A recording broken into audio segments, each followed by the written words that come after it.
Okay, now we have an expression that we're going to simplify, and we're going to follow our rules of order of operations. We're going to handle the 2 plus 0.4 on top of this division problem first. And so if you enter that into your calculator, you should end up with a result of 2.4, and that's all over negative 0.3.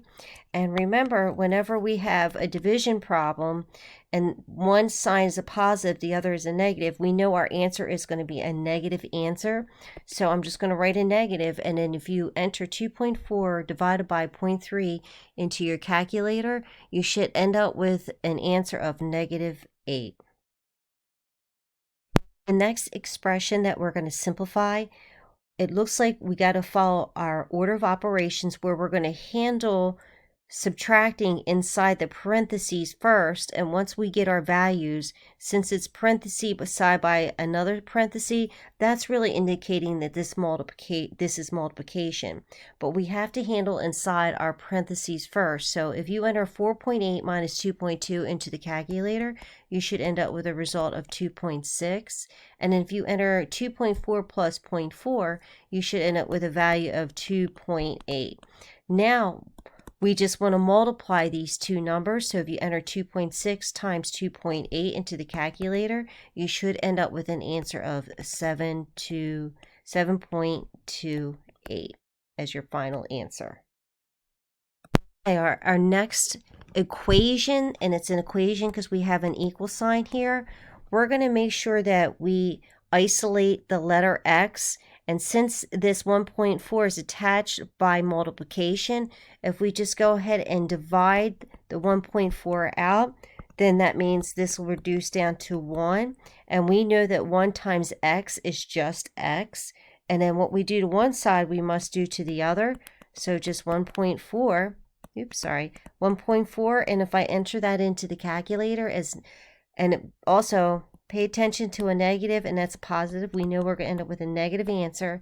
And then I'm just going to enter 10.08 divided by 1.4 in the calculator, and I should end up with a result of 7.2. So my answer is negative 7.2.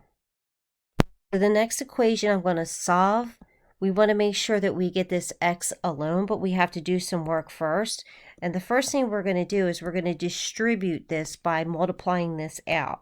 So if I multiply that out, 2 times x is 2x. And if we have a 2 times a minus 7.1, we know that we're going to end up with an answer of minus 14.2. And that's equal to 6.8.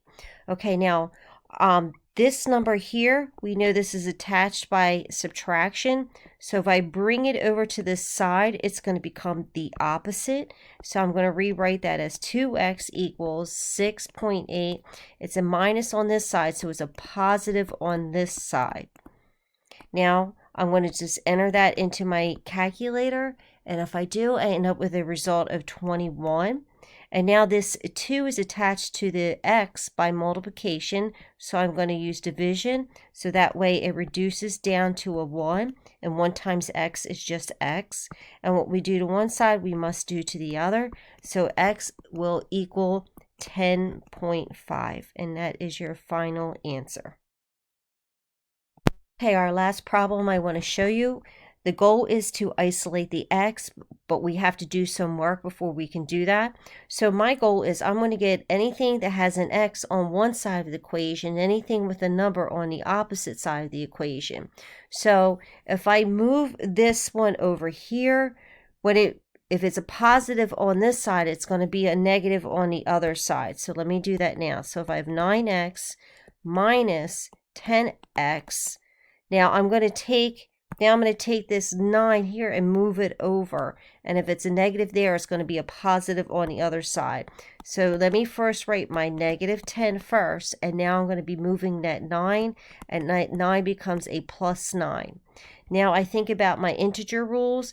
I know that this answer right here, that it's going to end up being a negative 1x equals, and again, opposite sign, subtract, take the sign of the larger number. We end up with a negative 1. And now this is attached through multiplication, so I'm going to divide it out. And don't forget, make sure it's the same sign, because 2 negatives will give you a positive answer. And so that just reduces down to a positive 1, and a positive 1 times x is just x. But what you do to one side, you must do to the other. So these just reduce down to 1s. And then our final answer is, remember, when you have two negative signs, it'll be a positive answer because this is -1 divided by -1.